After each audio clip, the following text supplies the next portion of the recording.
My name is Josephine Hale, though for 3 years I answered to Joe Whitmore, a quieter, smaller version of myself that I'd built to survive a marriage I never truly chose.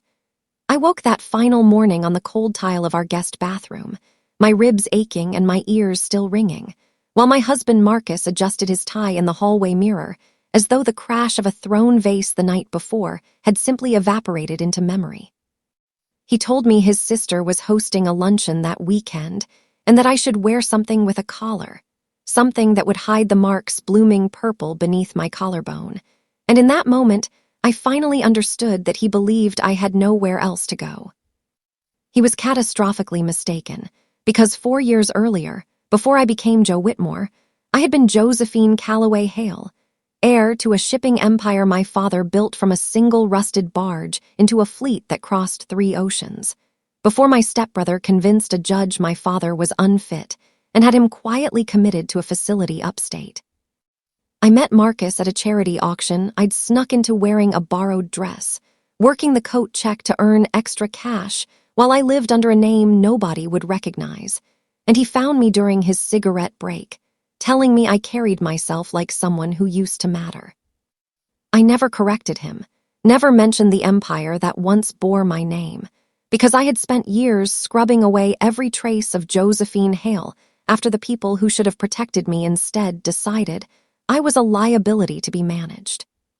We married in a rush, a private ceremony in the Poconos with barely a dozen witnesses, and he moved us into a house on the edge of Charleston that he called our clean slate,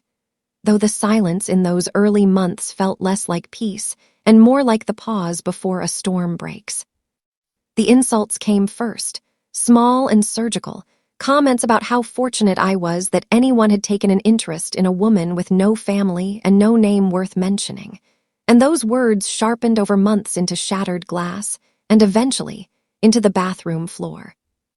The morning after that final fight, I brewed coffee with shaking hands and pulled out a shoebox I'd hidden in the back of my closet for 3 years, containing a faded photo of my father, a newspaper clipping about the family transition at Callaway Maritime,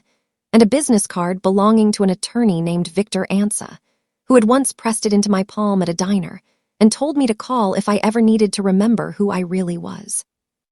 I dialed his number that same afternoon, and when he heard my voice, he said instantly, "Josephine Calloway Hale, I always wondered when you'd resurface," before explaining that my father's trust, frozen since his commitment, would fully reactivate on my 30th birthday, a date that had quietly passed 2 months prior without my knowledge.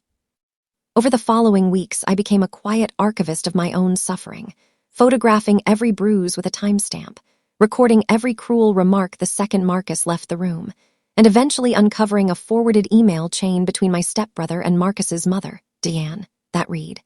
"She doesn't remember what she's worth. Keep it that way, and the transfer goes smoothly." Proof that Marcus's family had known exactly who I was before I ever walked down that aisle. I said nothing to Marcus in that moment, choosing instead to keep smiling, keep wearing the collared blouses, and keep building the case that would eventually set me free. 3 weeks later, Deanne organized an anniversary dinner at the Wentworth Club for reasons she refused to explain, and I arrived in the emerald dress Marcus had chosen for me, carrying inside my clutch a flash drive loaded with medical records, voice memos, the incriminating email, and a court order Victor had filed that morning restoring my legal name and confirming me as controlling shareholder of Callaway Maritime. When Marcus rose to toast our journey together, I stood as well and told the stunned room of 50 guests that my name was not Joe Whitmore but Josephine Calloway Hale,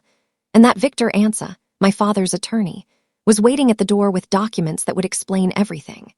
And as he read the email aloud in a calm, unhurried voice, I watched Diane's composure crack like ice under spring sun, while Marcus simply stared at the photograph of my bruised collarbone that I had placed without a word beside his wine glass. I walked out through the front entrance that night rather than slipping away through a service hallway, and in the months that followed, Marcus's family's legal challenges collapsed one by one against a case Victor had been quietly building for a year, until I finally stood in my late father's office overlooking the harbor, holding a letter he'd left in the trust documents that simply read, "You were never the broken one, Josephine, Only the one they were most afraid would remember her own strength. If you've ever been made to feel small enough to be controlled, made to believe gratitude was owed simply for being tolerated, know that you were never lucky to be chosen, only ever waiting to reclaim what was already yours. And please subscribe to our channel and share this video with your friends and family, because we create entertaining and inspiring stories for our viewers, and your support helps us continue making great content for you.